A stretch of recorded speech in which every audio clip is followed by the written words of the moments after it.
Thursday? Is today Thursday? I believe it is. Hope you are doing well today. Welcome to Cooped Up Live, should I say. While we are waiting on folks to join, coopedup.com is my website. You can check that out at any time. I'm Cooped Up is my handle on all the social places. Would love a follow, particularly if you're on the Instagrams. And wherever you watch or listen to this, it's on Facebook Live, YouTube Live, as well as rebroadcast in audio format on all the major podcasting platforms. Click the bell, subscribe button, whatever they call it, so that you do not miss a minute of the fun. So let's get rolling. So as the caption on this episode said, the amount of time I have spent in the car this week is surprising even to me. We're in week 1.5. I guess Mason's technically started high school last Wednesday. And so we're just slightly over a week into it. And it's just crazy. So and I'm not complaining, just venting here. This morning, it took 90 minutes round trip, 90 minutes. Normally, it is like anywhere between 20 minutes each way. So 40 minutes total plus a little stop time. But 90 minutes it took. Hey, Eric, Cooper on a Thursday. What an unexpected treat. Yes, so I'm off tomorrow. So who knows if I'll be here tomorrow. And I've been in my brain thinking that today was Friday already, sort of. And I've just got the week completely messed up. But as I was saying, 90 minutes in the car this morning. And here's the crazy thing. We get in the car and we are going on I-30 towards East Dallas. And I even said to Mason, I was like, wow, traffic's really moving. Like, we're going to get there in no time. Famous last words. So get off at Munger and get on to the road. And I swear, like, people just lost their minds on the city streets. It was a car accident where people had hit each other and were just fully blocking the street, trading out insurance stuff, did not move their cars at all. Everyone had to go around. It was crazy. And then on the way back, I think there was another accident. So I was so happy to be home by the time I got home. And you know what? As I said in the caption also, I'm turned into an Uber for my children. So Claire has roller derby practice on. So let's back up. Mason goes to a high school, the other side of town. It's about 20 minutes under normal circumstances each way to get there, maybe 30 minutes at the worst. Although at the worst today was 45 minutes each way. And then Claire on Monday evenings has roller derby, and that is in Grand Prairie, which that's probably about a 20-minute drive as well to where we go. It's just north of the Outlet Mall that's on I-20 and like the Bush Turnpike, that kind of general vicinity. So it's over there, and then that practice lasts for 2 hours. And so I have to stay because or run errands while she's doing that, because it's too close or it's too far to come back and all that, and not close enough to do that. Too far, not close enough. That's the exact same thing. But it's a 2-hour practice. So I just sit there. So usually I'll bring a laptop with me, or a movie or something like that. I thought about, so actually I bought a book. I bought a book to take with me. Agatha Christie's And Then There Were None. The world's favorite Agatha Christie. I don't know how they came up with that. I guess there was over 100 million copies sold. So I bought this to take with me. I went to Lucky Dog Books, which is like a little used bookstore in our neighborhood. So we will see. I enjoy Agatha Christie, but did that. And then Mason has running in the mornings. Todd has been taking Mason to running in the mornings, most mornings. But this Saturday, during a holiday weekend, this Saturday, Mason has his very first cross-country meet. And we have to be in Haltom City at 6:25 in the morning at the latest. That is his call time. I don't know if they call it a call time. That sounds much too theatrical. But he is supposed to be there. So we have to be parked and to wherever we're going by 6:25 for registration, all that stuff. I don't know if they shoot a gun or a whistle or what, but he takes off, starts running, whatever. with the varsity boys at 7 a.m.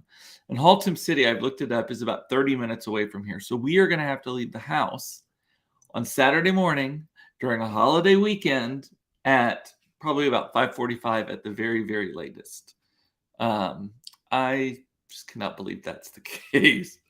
So, Eric, I will be taking a nap before you and I go to dinner that night because that will make for a very long day.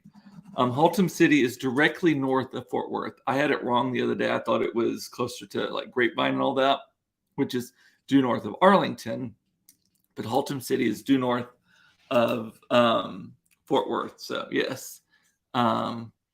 Eric is also saying, I read almost all of the Agatha Christie books in high school. Awesome. I enjoy them, and she's a good storyteller, all of that. So, what else am I doing this weekend? I have to make, and again, on the sport, I've gone from 0 to 60 in 2.5 seconds on this sports parent thing. So in addition to being Uber for my kids now and going to meets and all that kind of stuff, this weekend, I need to make roller derby fan t-shirts. So next weekend, we're going to be in San Antonio for Claire's first bout for roller derby. And I have committed to making t-shirts for everyone of our family who is going. And at this point, it looks like it's about 10 people. So it's the four of us, our four, Monica's four. I think my grandmother and one of my aunts is going as well. And so I'm going to make t-shirts. And then I have high school friends who want to check it out because I posted about it on Facebook last night. So that is on the docket for the weekend too. I am grateful for a holiday weekend when everyone is off, when it is like a major holiday, because then like on Monday, there won't be people sending emails, anything like that. Hopefully I'm off tomorrow too. Hopefully tomorrow is pretty quiet as well. But yeah, making derby tees, and I'm trying to figure out what to put on them. So her derby name is Bear. And something like a claw, maybe with her number on it or something like that. I was looking at witty things. Like you can go to Etsy and you can see like people have made SVG files, which are the required file type for Cricut to make t-shirts and things like that. And all the derby stuff on there is kind of lame. It's like it's either to live, laugh, love derby kind of style, or it's like I'm a derby mom, that kind of thing. Get used to it, that sort of thing. So I'm going to have to come up with something. Maybe I'll just get on ChatGPT in a little bit and ask it for some witty. It is really good at coming up with like witty things, or like if you need to name something, you just tell it a bunch of stuff about it and kind of the angle that you want. And I always ask it to do like 25 or 30 options. And it always has winners in it. It has a lot of losers in it too, but it has winners. Go Claire, Carrie's saying. And Carrie, I had a good like hour-long conversation with Carrie today. It was the first time I've really talked to her since we went to see Barbie like a month ago, because it's been crazy. Also this weekend I have to, the house in the Bishop Arts District that I've used as my office space for the last 6 years or so, we decided to sell it. I moved out in November, late November, early December, but we just finally got around to selling it. And here's the crazy thing. We listed it last like a Thursday ago, and it's already under contract, and it's supposed to close next Friday. So this weekend is the only weekend I have to get all my shit out of it. And there's not very much left. There's a couple pieces of furniture, some rugs, some artwork, things like that, but I got to clean it out because they're going to take possession. There's no lease back. I don't want to lease back. Certainly not just for a bunch of stupid shit. I could abandon things, I guess. But so got to do that. My weekend is filling up. I did something earlier today. It's so weird. Back up. So for my company, I have this like Citibank Advantage credit card, and I never ever use it because I use my Amex card for everything for my business. But I've had this Citibank Advantage card forever, and I've never canceled it. There's no real penalty to it. It gets me into the lounge if I need to, that sort of thing. So I think the annual fee is like $100 a year or something. So no big woo on that. But because we moved, the card expired. and I didn't change the mailing address. So the card expired, and at some point I threw the card away. I realized that they had the old address. I tried to log in to change the address. The password had expired as well, and you have to have a card in order to reset your password. So I call in to Citibank, and I'm talking to them, and I'm like, this has got to be like the craziest story. It totally sounds like I'm a fraudster. It totally sounds like I am up to no good, but I'm calling you because I need to get access to my card again. I need a new card. I need a change of address. I need all of these things. And they're like, okay, what's your security passcode? Like your word, security word. And I'm like, I don't know. And they're like, it starts with the G. I'm like, I have no passcodes that I know of that start with the G. So they're like, okay, we have to transfer you to the fraud security department. So I transfer to them, talking to them, and they're like, so what addresses have you ever used? Or so confirm your address. So I confirm my address. It was, so one of the address, like the mailing address was correct, but the billing address wasn't, or vice versa. And I couldn't confirm which one that was. And then the phone number, because we don't use a phone system anymore, I rattled off the number for that, though, thinking that that was what they had. They didn't. It was so weird. And then anyway, she's like, well, how urgently do you need this card? And I'm like, I don't at all. Like, this is like not urgent at all, which I think that is actually what calmed them down on the whole thing. Because it's really weird, because they're like, what is your social security number? And I gave it to them. What is your phone number? I gave it to them. What is your mailing address? I gave it to them. My home address. They didn't even have the right home address. That's how long I've had this card, because we lived in our house for 14 years now, and they had the wrong home address. They had our old one. Actually, I'm not even sure which one, because they can't tell you what they have. They just can say that that's not the right thing. And so all told, like 30 minutes later, get it all settled. And here's the thing. I did not even broach the subject that my last name is new now, too. That's a thing for another day. I'm Koopa Smith, according to Citibank. But it's like not suspicious at all. Like, no, it was. And I even said like multiple times, because they kept transferring me to different like managers and security people, which I do appreciate. I have to say, they did have my cell phone correct, and they were able to text me a security code. Monica is saying, tell us all the numbers and security passwords you gave them. We won't tell anyone. If I remembered them, that would be a miracle in the first place. I did write them down in my Dashlane. Dashlane is the password manager that I use.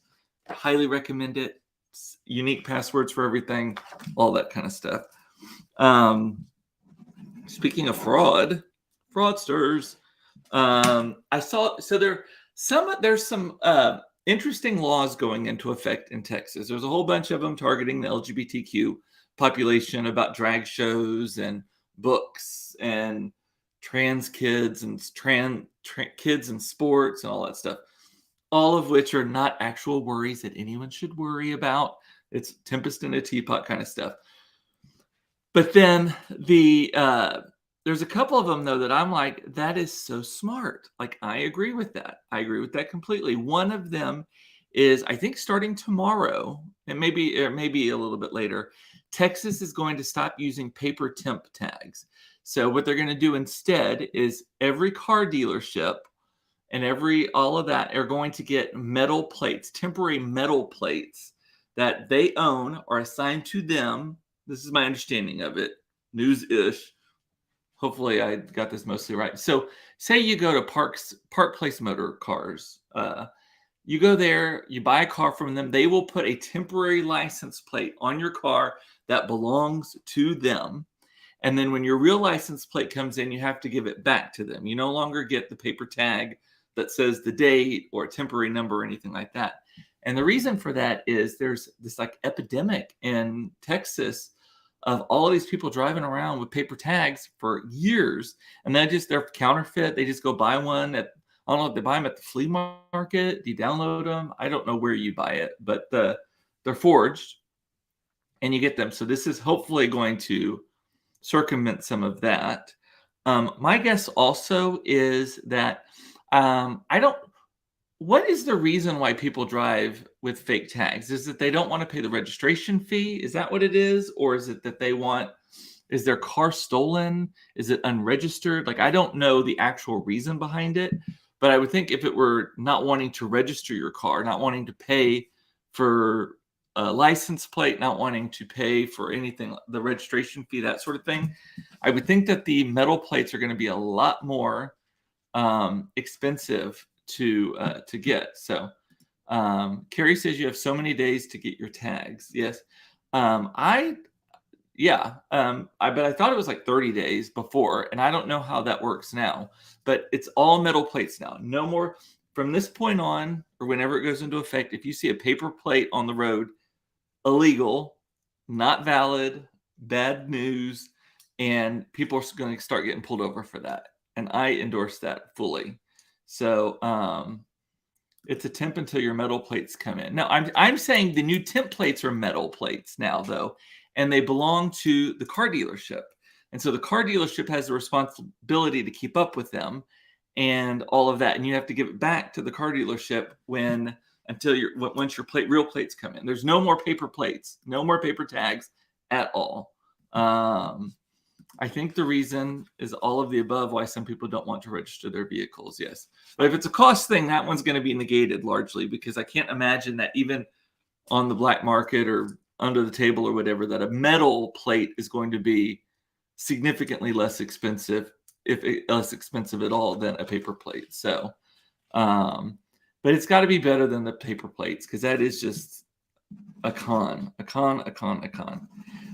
The other thing that I thought was interesting is, having just gone through the building process with my kids' school and building permits and all that kind of stuff. City of Dallas is jacked up on their building permits. It takes forever, things like that.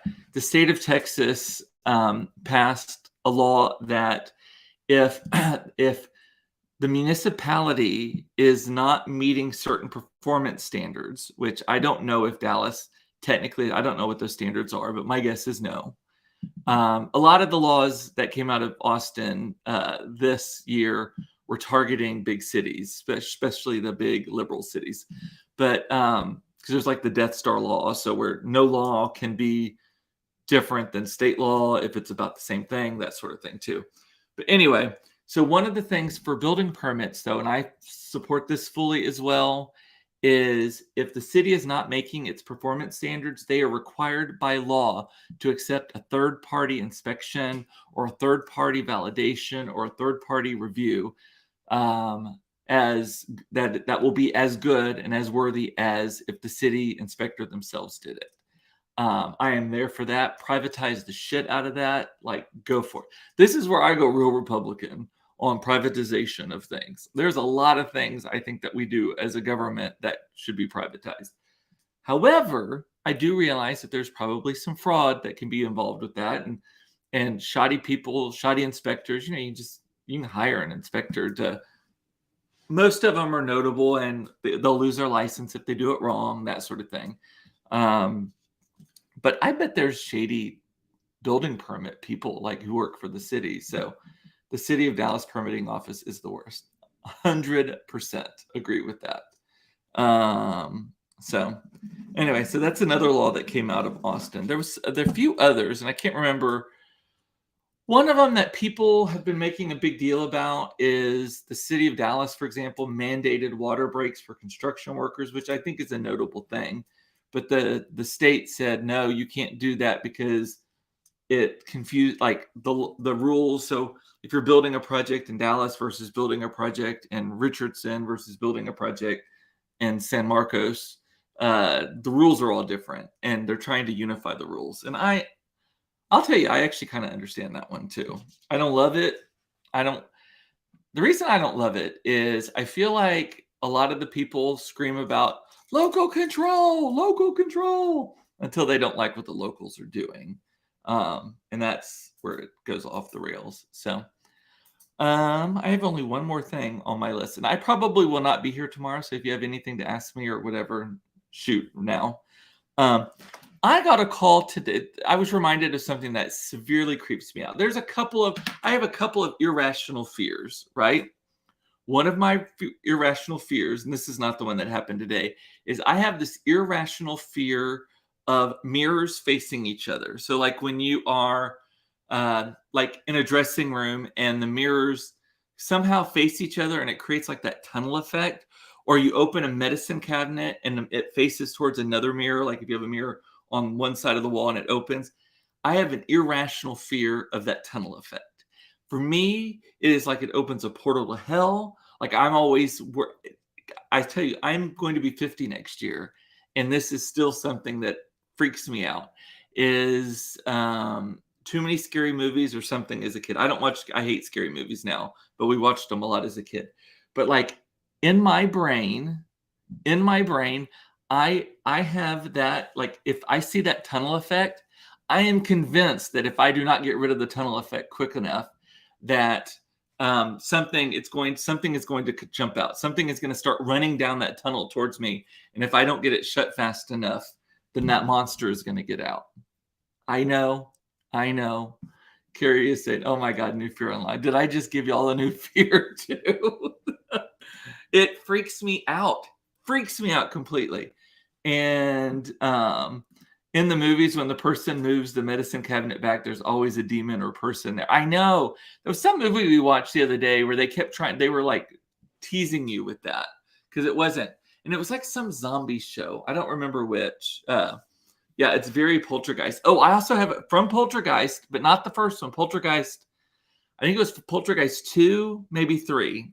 I saw all of them as a kid. I have a fear of sink handles that are like those that are crossed like that, like the old timey kind, because there was, I don't like them. I will not grab them like this. I will turn them either with two hands or just with one hand from the side, because in Poltergeist, it was one of the cheesy sequels. I think it was Poltergeist 3. They were in a high rise. The girl goes to turn the sink on, and then the handle grabs her fingers, and then like smashes her head. And I don't remember all the specifics, but that freaks me out too. Anyway, so there's that. I'm trying to think of what other irrational fears I have. Dark water, but that's just because I am afraid of dark water. Like if I can't see the bottom of the water, I do not like it at all. But the one that happened to me today is, it freaks me out when I get a phone call and I pick up the phone and it is like a fax machine screeching on the other end, or some random noises, something like that. In my brain, I don't know which scary movie it was growing up, but I think there was some movie where if you hear a certain sound or you hear a certain sequence of sounds, that it curses you, or bad things are about to happen, or you're about to, like, it's put like a tagging beacon on you, or whatever it is. So I answered the phone today. Actually, I didn't even answer the phone. It was on my voicemail. I listened to it, and it was a fax machine screeching. And I'm like, oh shit. Reminded me that I'm afraid of that. I know, it's weird. But what was there? There was some movie where, like, if you heard a certain chime or you heard a certain thing like that freaks me out. I used to also be freaked out by snow on TVs because of Poltergeist. That one doesn't freak me out as much anymore, because you just don't see that anymore. You never see a channel offline. And most TVs now, if it doesn't broadcast something, that who still faxes? I have no idea, Melissa. Hey, Melissa. Who still faxes? But it was screeching in my ear about a fax. It was either that or a dial-up, and that's equally like out of date. So, was it The Ring? I refused to watch it, but I know there was a sound. Maybe. I thought The Ring was the one where if you saw The Ring on the TV, that you somehow were cursed, or the thing was going to come out, or something like that. But same kind of concept though. So anyway, freaks my shit out. So I was like, delete instantly as soon as I heard that it was the fax machine going. But anyway, creepy. So that's a little bit about me today. Eric is saying Mark's office, he's a doctor. Dr. Mark's office still faxes medical things sometimes. That was something we did recently, and they would not take an emailed copy of it. They would only take a faxed copy of it. And it was something I needed to file. I think it was something I needed to file with the government. And I had to fax it in. And I don't have a fax machine, but I have a scanner app on my phone, like Scan Pro, I think is the name of the app that I use. And I can send it as a fax, and you pay like $1 to send like up to 5 pages or something like that. And I think that that's what I did, but I can't remember now. Anyway, because I very rarely even sign anything on paper anymore. More often than not, if I get a contract, I will throw it to my iPad, and then I will put it in the Notability app, and then I sign it in the Notability app, and then that way I can just send it straight away off. But yeah, crazy. I bet if I showed my kids a fax machine, they wouldn't even know what to do. It was sort of like that combination lock last week that I had the kids playing with so that they would learn how to open a combination lock. And Claire kept trying to push the center thing like a button. I think I told you all about that. Anyway, the ring. Oh, Donita is saying the ring has weird noises on Gone Video that cursed you, and then you got a phone call, and then I don't know where the rest of that went. Yeah, so you got a phone call then. Yeah. Anyway, freaks me out. This is why I do not watch scary movies. Too many things get into my head. Although the kids are hardcore into zombie movies right now. They're watching some zombie or TV show rather at the moment. They're watching one, and it's set in Korea, I think, South Korea, and these zombies are fast. I still have not seen World War Z, but I hear that's kind of freaky. They watched what was the zombie other one that they watched? Like The Living Dead. I know that they watched that. There was one, This Is Us, so The Last of Us. Was that the one? I thought that was a terrible. There was like one episode that was good. It was the gay episode that was good, but the rest of them, it was like 60 minutes that could have been a 5-minute mini episode. Just so slow. Anyway. Alrighty, well, that's all I have got today. Let me make sure I did not miss anything in the comments. My mom, obviously, I normally don't come live on Thursdays, so that's probably why she missed it.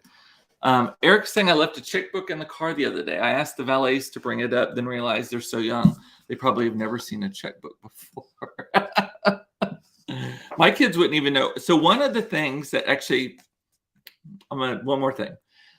One of my goals over the next month or so is to teach the kids signatures. My kids don't have a signature. And I was thinking, well, that's weird. And the reason it came up is for roller derby, there's a whole bunch of stuff you got to sign, like waivers and agreements and safety things and all that kind of stuff.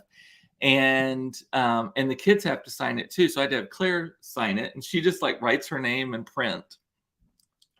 She can do cursive a little bit because when you're dyslexic, they teach you cursive because it's easier to sound out words when they're connected. Like there's a visual connection, like cursive, But Mason, I don't think knows cursive.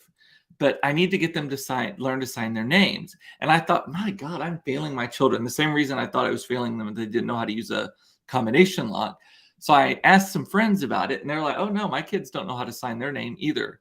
So that is I need to make a list of life lessons to teach your kids before they turn like teenagers and signing their name. My kids have to sign on their sports stuff. Yeah. So we're new to sports. So there's that. Yes, when we got Sterling's permit, the woman at the DMV suggested he create a signature.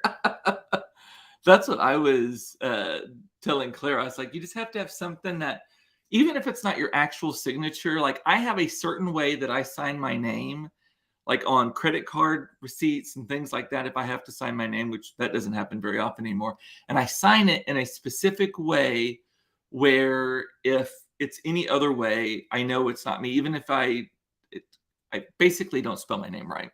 That's a whole other thing. So, he has to have a signature before he can have his driver's license. That's true. When my niece was 17, she asked me to write her name in cursive and text her a picture so she could create a signature. That's just bonkers to me. Yeah. So, and your son, Mason, Melissa says, she says he learned cursive for dyslexic reasons too. Yeah. That was just fascinating to me, that sort of thing. So anyway, so signatures are on the list of things to do in the next month or so with the kids. Alrighty, well, with that, I'm going to say bye. I love you. It's important to know you were loved. I love that you watched this. Thank you so much. I do miss you when I'm away. And I promise I will get more regular about coming live. We may need to rebrand this. I may need to set specific days because I don't think 5 days a week is sustainable anymore with all that's going on in our life. Makes it easier to find stuff to talk about when I don't do it 5 days a week also, if we're being truthful. So y'all have a great holiday weekend. Eric, I will see you Thursday night. We're going to Brass Ram on Saturday night. Did I say Thursday night? Saturday night. We're going to Brass Ram, the new one of the new restaurants in downtown Dallas on Saturday night. I'm looking for it. Prime rib. And we have an early reservation because I heard they run out of prime rib, which is good.